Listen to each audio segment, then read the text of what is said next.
నమస్తే, welcome to I dream. నేను మీ Madhuri. Engineering counselling start అయిపోయింది. వెబ్సైట్లో చూస్తే సీట్ల అవైలబిలిటీ లేదు, గవర్నమెంట్ మాత్రం సీట్లు ఉన్నాయంటుంది. అసలు ఈ సీట్ల పంచాయతీ ఏంటి? ఎందుకు ఈ సీట్లు మనకి నెట్లో కనిపించట్లేదు? డీటెయిల్గా చెప్పడానికి మనతో పాటు ఉన్నారు ఎడ్యుకేషనలిస్ట్ తారక్ గౌడ్ గారు. తనని అడిగి డీటెయిల్గా తెలుసుకుందాం. Hello sir. హలో అండి. మనకి మ్యాక్సిమం కౌన్సిలింగ్ స్టార్ట్ అయిపోయింది. కౌన్సిలింగ్ స్టార్ట్ అయిపోయిన కొద్ది రోజుల్లోనే సీట్స్ కనిపించట్లేదు. అసలు ఏం జరుగుతుంది? సీట్లు అనేది మొదటి నుంచి లేవండి. కౌన్సిలింగ్ ముందు మనకు సీట్లు ఈ సంవత్సరం అకాడమీకి ఎన్నైతే సీట్లు ఉన్నాయో అవి మాత్రమే వెబ్సైట్లో పెట్టడం జరిగింది. కాలేజ్ వాళ్ళు చెప్తూ వచ్చారు, మాకు ఈ కొత్త కోర్సులు వస్తున్నాయి, కొత్త సీట్స్ వస్తున్నాయి. కాలేజ్ వాళ్ళు చెప్తూ వచ్చారు, మేము కొత్త కోర్సుకి వెళ్ళామని. కానీ గవర్నమెంట్ ఇన్ని సీట్లు ఇస్తామని ఎప్పుడు చెప్పలేదు. ఎప్పుడే ఇది నార్మల్ ప్రాక్టీస్ అండి. ఈ సంవత్సరానికి ఎవరెవరికి కాలేజీకి అనుమతులు ఇచ్చారు, ఎన్ని సీట్లకి ఇచ్చారు అనేది ఒకేసారి వెబ్సైట్లో పెట్టేస్తుంది. అది బిఫోర్ కౌన్సిలింగ్ 1-2 days బిఫోర్ పెడుతుంది. ఈ సంవత్సరం కూడా అలానే జరిగింది. 70,000 చిల్లర కన్వీనర్ కోటా కింద పెట్టారు. లాస్ట్ టైంతో పోలిస్తే ఒక 15,000 సీట్లు కన్వీనర్ సీట్లు తగ్గినాయి, అది వాస్తవం. అది ఏమవుతుందంటే కాలేజీ వాళ్ళు ఏం చేస్తారు, వీళ్ళకి కావాల్సిన అనుమతులన్నీ ఏఐసిటి నుంచి తెచ్చుకుంటారు. అంటే సెంట్రల్ గవర్నమెంట్ నుంచి ఆ ఇన్స్టిట్యూషన్ తెప్పించుకుంటారు. వచ్చి అవి స్టేట్ గవర్నమెంట్ సబ్మిట్ చేస్తారు. స్టేట్ ఇక్కడ ఉన్న పరిస్థితులను బట్టి దీనికి చాలా ఉంటాయి, ఫైనాన్షియల్ థింగ్స్ ఉంటాయి కదా. ఒకసారి సీట్ ఇచ్చామంటే దానికి రియంబర్స్మెంట్ ఎవరు ఇవ్వాలి? గవర్నమెంట్ ఇవ్వాలి. ఆ బర్డెన్స్ వాళ్ళకున్న ఫైనాన్షియల్ స్టెబిలిటీ బట్టి చేస్తారు. అయితే ఇక్కడున్న మోనోపాలి గత 7-8 సంవత్సరాల నుంచి మీరు చూస్తున్నారు, మీకు కూడా ఐడియా ఉంది కాబట్టి, సిఎస్సి అనేది కంప్లీట్గా మిగతా కోర్సుని మింగేసింది. Not only 7-8 years, it is from 2 decades నుంచి దీనికి ఎప్పుడైతే ఐటీ భూమ్ పెరిగిందో అప్పటి నుంచి కూడా సిఎస్సికి ఎక్కువగా మనం పాపులారిటీ, ఎక్కువగా దాని వైపు మొగ్గు చూపడం అనేది జరుగుతూ ఉంది. అయితే కంపేర్ టు 10 years పెడితే ఇప్పుడైతే స్పైక్ ఇట్లా 90 degrees లో ఉంది ఆ సిఎస్సి. మిగతా అవన్నీ 0 level అట్లా అయిపోయినాయి. అయితే మీ సిఎస్సిని కంటిన్యూ చేయడానికి ఇన్స్టిట్యూషన్కి ఎంతైతే ఖర్చు వస్తుందో, వేరియస్ మెకానికల్, సివిల్, ట్రిపుల్ కూడా వాడు ఫుల్ టైం లెక్చర్స్ పెట్టుకోవాలి. మనకి 120 సీట్స్ ఉన్నాయంటే 120 సబ్జెక్ట్ ఇన్ఫ్రాస్ట్రక్చర్ ఉండాలి, ఫ్యాకల్టీ ఉండాలి, ప్లేస్మెంట్ చూపించాలి. అవును, అవి అసలు చూస్ చేసుకున్న పిల్లలు లేరు. దాన్ని ఎలా మెయింటైన్ చేయాలి కాలేజ్ వాళ్ళు? వాళ్ళకున్న గ్రౌండ్ రియాలిటీ అది. మేము ప్రతి సంవత్సరం పెట్టుకుంటున్నాం, వేకెంట్ ఉంటున్నాయి ఆ సీట్లు. అంతకుముందు డిప్లొమా పిల్లలు వచ్చి జాయిన్ అయ్యేవాళ్ళు, మెకానికల్, సివిల్, ట్రిపుల్ సెకండ్ ఇయర్లో జాయిన్ అయ్యేవాళ్ళు. ఫస్ట్ ఇయర్ వేకెంట్ ఉన్నాయి కానీ సెకండ్ ఇయర్లో జాయిన్ అయ్యేవాళ్ళు. ఇప్పుడు ఏంటి, డిప్లొమా పిల్లలు కూడా సిఎస్సికి వెళ్తున్నారు. ఓకే, అంటే వాళ్ళు సెకండ్ ఇయర్ నిండే అవకాశం లేదు. డిప్లొమాలో మెకానికల్, సివిల్, ట్రిపుల్ చేసిన వాడు కూడా ఈసెట్ ద్వారా వచ్చి మళ్ళీ అదే కాలేజీలో సిఎస్సి తీసుకుంటున్నాం ఆప్షన్గా. సో అట్లా కూడా 4 years ఆ సీట్స్ ఖాళీ ఉంటున్నాయి. వీళ్ళ ఫ్యాకల్టీ జీతాలు వేయాల్సి వస్తుంది, ఇన్ఫ్రాస్ట్రక్చర్ అంటే వేస్ట్ అయిపోతుంది. కానీ వాళ్ళ డిమాండ్ ఎక్కడుంది? సిఎస్సికి ఉంది. వాళ్ళు ఏం చేస్తున్నారు, గత 4 ఏళ్ళ నుంచి డిమాండ్ లేని కోర్సులు ఏవైతే మెకానికల్, సివిల్, ట్రిపుల్ ఉన్నాయో వీటిని క్లోజింగ్ పెట్టి ఇదే సంఖ్యలో సిఎస్సి అనుబంధ కోర్సులు వేసుకుంటున్నారు. ఆర్టిఫిషియల్ కావచ్చు, డేటా సైన్స్ కావచ్చు, సైబర్ సెక్యూరిటీ, ఐఓటీ, సిఎస్బి, ఇట్లా మల్టిపుల్ కోర్సెస్ ఉన్నాయి. ఏవైతే క్లోజ్ చేసుకున్నారో క్లోజ్ చేసిన సంఖ్యలో అదే సంఖ్యలో ఏఐసిటి నుంచి సిఎస్సి తెచ్చుకున్నారు. డిమాండ్ అండ్ సప్లై, అక్కడ సిఎస్సి డిమాండ్ ఉంది, పిల్లలు వస్తున్నారు. వీని దగ్గర 120 సీట్స్ 120 180 చేస్తున్నాడు, 340 చేస్తున్నాడు, అట్లా పెంచుకుంటూ పోయారు. అయితే ఇలా జరుగుతున్న క్రమంలో ఏమవుతుందంటే వేరే కోర్ సిలబస్ అవుతున్నాయో మొత్తంకి 0 అవుతున్నాయి. అది చాలా ప్రమాదం. ట్రెడిషనల్ ఇంజనీరింగ్ సబ్జెక్ట్స్ అనేవి కూడా మరుగున పడిపోయాయి, అవి ఎవరు తీసుకోవట్లేదు. అవును, ఇప్పుడు సిఎస్సి పాస్ అయిన పిల్లలు ఎక్కడికి వెళ్తారండి? ఐటీ సెక్టర్కి వెళ్తారు. అవును, వాడు ఎక్కడ పని చేస్తాడు వెళ్ళి? Multinational companies, IT companies, Excel లేకుంటే కాగ్నిజెంట్, ఎసెంచర్, ఇలాంటి అన్ని. ఇంకొక అపోహ కూడా ఉందండి, ఏ సబ్జెక్ట్ ఏ ఇంజనీరింగ్ చేస్తే ఏంటి, చేసేది మళ్ళీ సాఫ్ట్వేర్ ఉద్యోగమే కదా, దానికి ఎందుకునని. ఇక్కడ చిన్న ఎగ్జాంపుల్ చెప్తా మీకు. కాళేశ్వరం గురించి ఇప్పటిదాకా విన్నారు మీరు? విన్నారా? ఆంధ్రాలో గత 10 సంవత్సరాల నుంచి కూడా పోలవరం గురించి విన్నారు. గత 5 ఏళ్ళ నుంచి కేబుల్ బ్రిడ్జ్ విన్నాం, సెక్రటేరియట్ బిల్డింగ్ చూసాం, అంబేద్కర్ స్టాచ్యూ చూసాం, ముచ్చింతల్లో సమతామూర్తి విగ్రహం చూసాం. మొన్న ముంబైలో ఓపెన్ అటల్ సేతు టన్నెల్ చూసాం, సముద్రంలో కట్టే టన్నెల్ చూసాం. ఈ మధ్య దుబాయ్ కూడా ఫ్యాషన్ అయిపోయింది, బూర్జ్ ఖలీఫా అని చెప్తే అంతరిక్షం చూస్తుంటే మనకు ఫామ్ జోమేర్ అని చెప్పేసి ఖర్జూర్ ఆకర్షేది. ఇవన్నీ ఏంటండి? ఇవన్నీ మనకి ఇంజనీరింగ్ బేసిస్ ఇవే. మనకి అక్కడ సివిల్ ఇంజనీరింగ్ వర్క్ చేయాలి, మెకానికల్ చేయాలి, ట్రిపుల్ చేయాలి. సరే మీరు సరే అవన్నీ అంటే సరే ఏం ఉపయోగపడాలనుకుందాం. ఇప్పుడు మీరు ఎక్కువ రోజు వస్తున్నారు, మీరు ఆ నుంచి ఎర్రగడ్డ నుంచి కూకట్పల్లి పోతున్నారు, సంవేర్ ఎక్కడికి మణికొండ వెళ్తున్నారు. ఎట్లా వెళ్తున్నారు? 2 గంటలు ట్రాఫిక్ ఉంది. ఇప్పుడు ఎట్లా వెళ్తున్నారు? మెట్రో పిల్లర్ వేసింది ఎవరు? Civil engineer. మెట్రో ఇంజన్ తయారు చేసింది, రన్ చేసింది ఎవరు? మెకానికల్. మెట్రో ఈ స్టాప్ కి ఇటా వచ్చి డోర్లు ఓపెన్ చేయడం ఇవన్నీ చేసేది ఎవరు? సో ఇన్ని రకాలుగా ఇంజనీరింగ్ అద్భుతాలు జరుగుతున్నప్పుడు 140 కోట్ల మంది ప్రజలు ఉన్నప్పుడు ఈ 140 కోట్ల మందికి ఇరిగేషన్ డిపార్ట్మెంట్లో తిండి కావాలి కదా మనకు, ఇరిగేషన్ డిపార్ట్మెంట్ వర్క్ చేయాలి, వీళ్ళందరికీ ఇల్లు కావాలి, వీళ్ళందరికీ కరెంట్ కావాలి, వీళ్ళందరికీ డ్రైనేజ్ సిస్టమ్ కావాలి, వీళ్ళందరికీ ఏమైనా మౌలిక సదుపాయాలు డెవలప్మెంట్ సంబంధించిన పోర్ట్లు కావచ్చు, ఎయిర్పోర్ట్లు కావచ్చు, థియేటర్స్ కావచ్చు. సింపుల్ అండి, సైబరాబాద్ అంటున్నాం, 3 లక్షల మందో 10 లక్షల మంది పనిచేస్తారు. ఈ 10 చేసే స్పేస్ ఎవరు కట్టారండి? ఇప్పుడు సైబర్ టవర్స్ అని చెప్తున్నాము, సైబర్ టవర్స్ ఎవరు కట్టారు? మీరే చెప్పండి. ఆ సైబర్స్ వాడు చేస్తున్న చిప్ డిజైనింగ్ కానీ, వాడు వాడుతున్న ల్యాప్టాప్ కానీ కట్టేది అదే. అందరూ కలిస్తేనే సొసైటీ రన్ అవుతుంది. అందరూ ఉన్న వాళ్ళంతా వెళ్తే, సిఎస్సి సైడ్ వెళ్తే, రేపు పొద్దున మన సొసైటీ ఒక్కసారి అంటే ఇప్పుడు ఒకటండి ఇక్కడ. ఇప్పుడు నేను ఎందుకంటే ఏ ఇంజనీరింగ్ చేసినా ఐటీ వైపు ఎందుకు వెళ్తున్నారు అంటే, ఐటీ వైపు ఒక కోర్స్ చేసాం కానీ జాబ్ వచ్చే ఆపర్చునిటీస్ ఇక్కడ మనకి ఒక కోర్స్ చేయంగానే, ఇప్పుడు ట్రిపుల్ ఈ కానీ, మెకానికల్ కానీ, సివిల్ కానీ, మీరు ఈ మెటలర్జీ కానీ చాలా పాపులర్ కోర్సెస్, బయోమెడికల్ కానీ, ఇవన్నీ కోర్సెస్ చేసిన వాళ్ళకి బయటకి రాగానే వాళ్ళకు ఉద్యోగ అవకాశాలు అనేవి దొరకట్లేదు. సరే, మీరు బాగా ఫెమిలియర్ ఎవరంటే నారాయణమూర్తి తెలుసు, ఇన్ఫోసిస్ నారాయణమూర్తి గారు. ఏం చదువుకున్నారు సారు? సుందర్ పిచ్చయ్య గారు ఏం చదువుతారు? సత్యానాథలి గారు. వీళ్ళు ముగ్గురు సిఎస్సి చదవలేండి, ఇది మాత్రం షోర్ అండి. వీళ్ళు ముగ్గురు చదవలే, ముగ్గురు ట్రిపుల్ ఏ. ఓకేనా? మరి వీళ్ళందరూ సాఫ్ట్వేర్స్ వెళ్ళలేదా? మెకానికల్, సివిల్, ట్రిపుల్ ఈ వాళ్ళు కూడా సివిల్ ఇంజనీర్ ఉంటాయండి. ఈ ఆర్కిటెక్చర్ డిజైన్ చేసేవారు ఎవరు? Civil engineer. అంటే సివిల్ ఇంజనీర్ ప్రతి ఒక్కటి తాపీ మెసేజ్ పట్టుకొని కట్టాల్సిన అవసరం లేదు. వాళ్ళకి ఇంట్రెస్ట్ ఉంటే మెకానిక్ ఇంజనీర్ కూడా సాఫ్ట్వేర్స్ వెళ్ళొచ్చు, బీఎస్సీ కంప్యూటర్స్ వెళ్ళొచ్చు, ఎంఎస్సీ వెళ్ళొచ్చు, ఎంబీఏ వెళ్ళొచ్చు, డిగ్రీ వాడు వెళ్ళొచ్చు. సాఫ్ట్వేర్ అనేది కోర్స్, ఒక టూల్ నేర్చుకుంటాము. అర్థమైందండి? ఇప్పుడు మీరు సింపుల్గా 2 నెలలు అమీర్పేట కూడా సాఫ్ట్వేర్ కావచ్చు, అవునా కదా? ఇంజనీర్ అవుతారు మరి వాళ్ళు. ఇంకొకటి ఏంటంటే, ఈ కోర్సెస్ మనం ట్రెడిషనల్ గానే నేర్చుకోవాలి పోయి. మీరు ఇప్పుడు అన్నట్టు సాఫ్ట్వేర్ కి ఒక 2 months ఉంటే సరిపోతుంది. అండ్ ఈ కోర్సెస్ నేర్చుకోవటానికి పిల్లలు ఎందుకు మక్కువ చూపించట్లేదు అంటారు? అదేనండి, ఇప్పుడు మన తెలంగాణ కాదు, ఎంటైర్ సౌత్ ఇండియాలో చూడండి. నేను మీకు లాస్ట్ టైం కూడా చెప్పాను మీకు, ఏదంటే గుజరాత్ వెళ్ళాను, చాలా క్లోజ్ అప్ చేశారు. ఒక్కరు కూడా జాబ్ చేయడానికి ఇష్టపడరు అక్కడ కమ్యూనిటీలో. ఎంటర్ప్రైనర్ సెల్ఫ్గా ఎదగాలని వాడు డిజైనర్ సైడ్ వెళ్తాడు, లేకుంటే ఆ జ్యువెలరీ ఉంటుంది కదా దాని డిజైన్, లేకుంటే గ్లాస్, మార్బుల్స్, ఏదో ఒకటి ఎంటర్ప్రైనర్ వాడు సొంతంగా ఎదగాలి. ఒక షాప్ పెట్టి మీరు మన హైదరాబాద్లో చూడండి, ఎవరైనా చూసారు, మన వాడు చేసే పావు బాజీ నుంచి మొదలు పెడితే మన దొరికే షాప్స్ ఉన్నాయి, చాలా ఉంటాయి. హార్డ్వేర్ షాప్స్ కానీ, కలర్స్ కానీ, స్వీట్ షాప్ కానీ, వాళ్ళ కమ్యూనిటీ వాళ్ళంతా ఓన్గా ఎదగాలని చూస్తారు. మన దగ్గర సౌత్లో చూస్తే అయితే ఇంజనీరు లేదా డాక్టరు. అది కార్పొరేట్ సిస్టంలో వచ్చిన మార్పు అండి. అంటే 100 మంది ఉంటే అంతమంది ఒక డిగ్రీ చేసేవాడు, లా చేసేవాడు, ఒక SI prepare, constable prepare, DSC prepare, ఇట్లాంటి మల్టిపుల్ డైవర్సిటీ ఉండేది. మీకు వచ్చిన వాడైతే ఎంపీసీ వాడైతే అటు అందులో వేయండి రా, బైపీసీ ఇందులో వేయండి, వీడు రాదా ఎంబీబీఎస్ అయిపోయి లాంగ్ టర్మ్ అయిపోయింది, వీడు అయిపోతే ఇంజనీరింగ్ తీసేయండి. ఇట్లా మోనోపలి రావటం వల్ల ఆలోచన శక్తి అనేది పేరెంట్స్కి నశించిపోయింది. రైట్, వాడు అమెరికా వెళ్ళిపోయాడు సాఫ్ట్వేర్ అని. కానీ అదే ఇన్స్టిట్యూషన్ చదివి 1000 మార్కులు 950 మార్కులు వేసి ఎంసెట్ క్వాలిఫైగా ఉన్నారు. ఎంసెట్ కాదు, బీటెక్ చేసి బయట తిరిగేట వాళ్ళు 5-10 వేలు జాబ్ చేస్తూ ఉన్నారు. సాఫ్ట్వేర్ అనేది ఓన్లీ ఆ ఇన్స్టిట్యూషన్ చదువుతానో, లేకుంటే ఆ కాలేజీలో చదువుతానో, ఆ కోర్స్ తీసుకుని వచ్చేది కదండి. అది సెల్ఫ్ నాలెడ్జ్, కష్టపడే తత్వం, నేర్చుకోవాలి గుణం ఉన్నప్పుడు వస్తుంది. సింపుల్ అండి. ఇంకొక మీకు ఎగ్జాంపుల్, ఇంకొకటి ఏంటంటే, ఇప్పుడు సాఫ్ట్వేర్ వైపు వెళ్ళారు అంటే వాళ్ళు కంటిన్యూస్గా ఏదో ఒక కోర్స్లో అప్డేట్ అవుతూనే ఉండాలి. వాళ్ళకి ఆ వచ్చిన నాలెడ్జ్ ని ఇంప్లిమెంట్ చేస్తూనే ఉండాలి. ఇక్కడ గోడ కట్టడానికి ఇటుకలు కావాలి, సిమెంట్ కావాలి, ఇసుక కావాలి, ఇది లైఫ్ లాంగ్ ఈ నాలెడ్జ్ సరిపోతుంది. కాకపోతే వీళ్ళకి ఏంటంటే ఎప్పటికప్పుడు అప్గ్రేషన్ అనేది ఉండాలి, లేకపోతే మళ్ళీ ఇంటికి సర్టన్ టైం వచ్చేసరికి వెక్స్ అయిపోతారు. వారికి పని పట్ల మొనాటిని ఫీల్ అయిపోతాడు. నేర్చుకునేది అనేది ఎవరైనా విద్యాభ్యాసం ఎంతసేపు 21 years 22 years ఉంటుంది.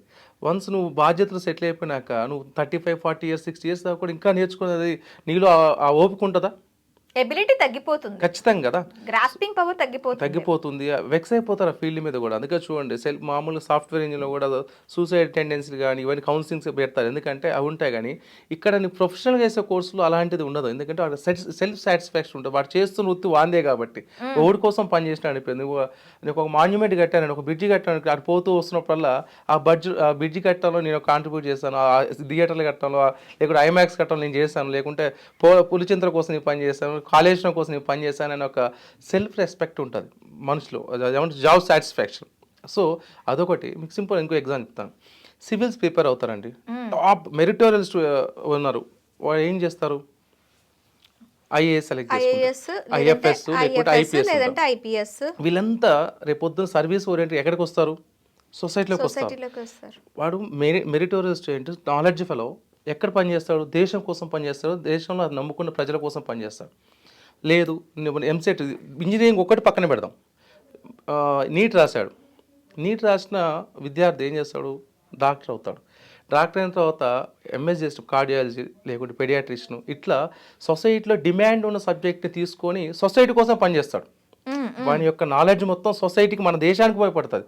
సరే ఇంకొంతమంది బయటికి వెళ్తే 1 or 2 5%, 10% బయటికి వెళ్తారు.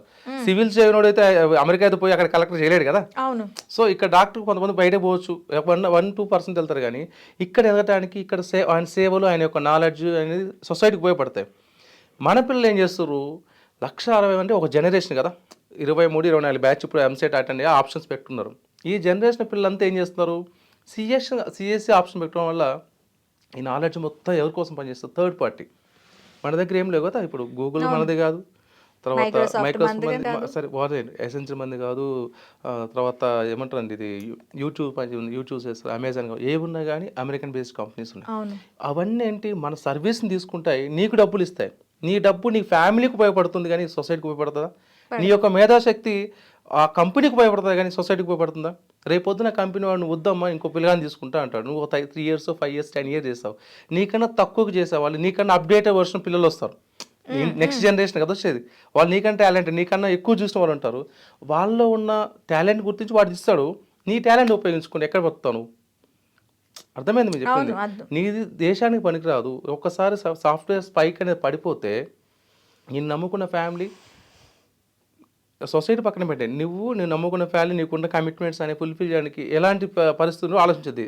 ఇది ఆలోచించే గవర్నమెంట్ ఏం చేస్తుందంటే, ఎవరైతే మెరిటోరియల్ స్టూడెంట్స్ ఈ సబ్జెక్ట్లో రన్ అవుతా అంటే ఇండస్ట్రీ పాలసీ తీసుకొస్తాం.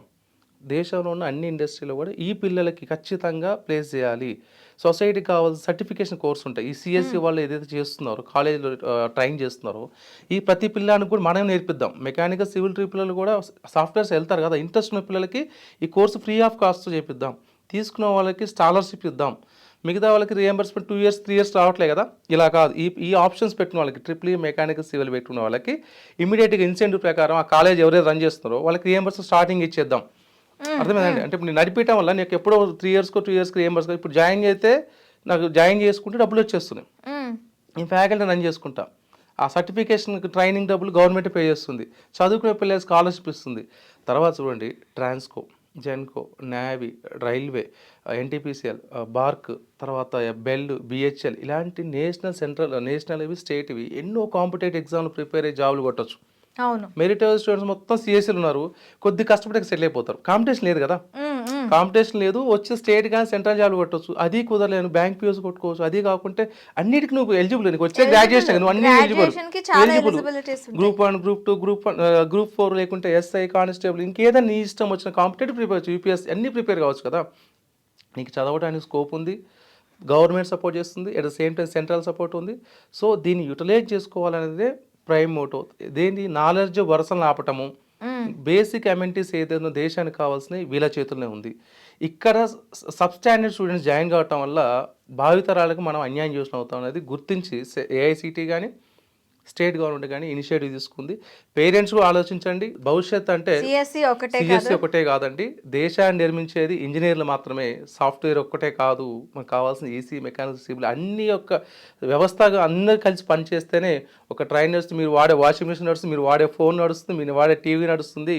అందరు కలిసి పనిచేస్తేనే సాఫ్ట్వేర్ నమ్ముకొని ఇప్పటికే లాస్ట్ ఇయర్ చూసాం మనం 30% ప్లేస్లో, ఐఐటీలు, ఎన్ఐటీ నుంచి కూడా 30% ప్లేస్ కాలేదు. So place call in the sense వాడు ఎక్కడ బతకలేడు, ఇంకా మళ్ళీ ఏదో ప్రయత్నం చేస్తూనే ఉండాలి. ఇది అలా కాదు కదా, కాంపిటేటివ్ ప్రిపేర్ అవుతాడు, అక్కడ సక్సెస్ కాలేదు, ప్రైవేట్ సెక్టర్కి వెళ్తాడు, అక్కడ సక్సెస్ కాలేదు, లేకుంటే కాలేజీలో పని చేసుకుంటాడు, లేకుంటే సమ్వేర్ ఇంకేదో ఒకటి. ప్రైవేట్ సెక్టర్ అంటే ఏంది? ఎల్ఎన్టీ పని చేస్తుంది, తెలుసు కదండి. ఎల్ఎన్టీ ఉంది, ఎన్సీసీ ఉంది, జీవీకే ఉంది, ఎన్ని పోర్ట్స్ వస్తున్నాయండి, ఎన్ని ఆపర్చునిటీస్ అనేవి చాలా. ఎగ్జాక్ట్లీ, ప్రతి స్టేట్ కి, ప్రతి హెడ్ క్వార్టర్స్ కూడా మెట్రోస్ వస్తుంది. గవర్నమెంట్ తరపునే మనకి దగ్గర ఇయర్లీ కరెక్ట్ గా జాబ్ క్యాలెండర్ రిలీజ్ అయితే సెంట్రల్ ప్లస్ స్టేట్ వి కలిపి 1,50,000 పోస్టులని రికవరీ చేయొచ్చు ఓన్లీ ఇంజనీరింగ్ బేస్ మీద. ఇంజనీరింగ్ అండి. ఇంజనీరింగ్ కాకపోతే మళ్ళీ మిగతా మనకి ఆల్రెడీ ఉన్నాయి కదా, గ్రూప్ 1 గ్రూప్ 2 లేదా ఎప్పటికి ఉండేవి, బ్యాంక్ పిఓసి ఎప్పుడు ఉండేవి కదా. సో ఇంజనీరింగ్ సబ్జెక్ట్లో తీసుకుంటే నువ్వు ఇంజనీరింగ్ వెళ్ళొచ్చు, at the same time software వెళ్ళొచ్చు, ప్రైవేట్ సెక్టర్కి వెళ్ళొచ్చు, లేదంటే కాంపిటేటివ్ ప్రిపేర్ కావచ్చు. ఇన్ని అవకాశం ఉన్నప్పుడు మనం ఎవరినో చూసుకొని సిఎస్సి తీసుకున్నా, ఎవడో సక్సెస్ అయిన 10 మందిని చూసుకొని సక్సెస్ అయ్యి కాదు, ఇంట్లో ఒకళ్ళు ఉంటారు వాళ్ళు ఏదో చదివి ఇంట్లో కాదు, కాలేజ్లో మీ సీనియర్ ఉంటాడు, నారాయణలో తీసుకున్నా, లేకపోతే సమ్వేర్ ఇంకే కాలేజ్ అవుతున్నాడు, వాడు సిఎస్ తీసుకున్నాడు, వీడు సిఎస్ తీసుకోవాలి. సిఎస్ తీసుకున్నాడు, వాడు కర్మకాలి, వాడు అందులో జాబ్ కొట్టాడు, ఫారెన్ వెళ్ళాడు, పేరెంట్స్ కథం వాడు వెళ్ళాడు నువ్వు వెళ్ళాలి, వాడు వెళ్ళాడు నువ్వు వెళ్ళాలి. సో ఈ మెంటల్ యాటిట్యూడ్ అయితే మాత్రం పేరెంట్స్ మార్చుకోవాలి. ఇప్పుడు మన జనరేషన్ చూడండి, పేరెంట్స్ టీచర్కి 20,000 జీతం వచ్చేది, ఇద్దరు పిల్లల్ని ప్రైవేట్ స్కూల్లో చదివించాడు, మంచిగా ఇంటర్ చేశాడు, డిగ్రీ చేశాడు, బీటెక్ చేశాడు. ఆయన పిల్లలు అమెరికా పోవాలి, నెలకు 3 లక్షలు పంపాలి. ఆయన వాళ్ళ నాన్న నెలకు 5,000 కూడా పంపలే, పంపలా.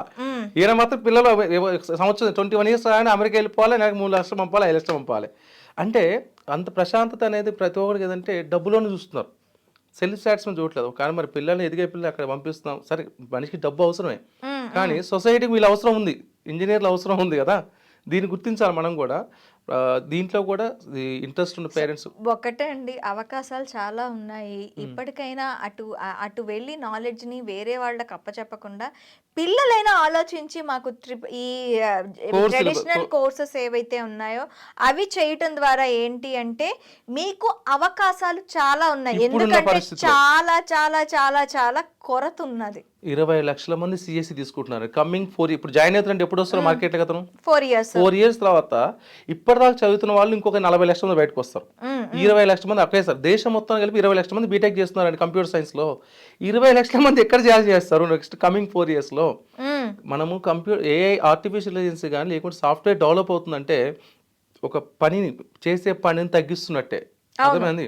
అంతకుముందు మనం బ్యాంక్కి వెళ్తే ఎంతో మంది వెయిట్ చేసి, ఇప్పుడు బ్యాంక్కి వెళ్తున్నారా, ఏ టైంకి వెళ్ళి ఒత్తుకొని వస్తున్నాం.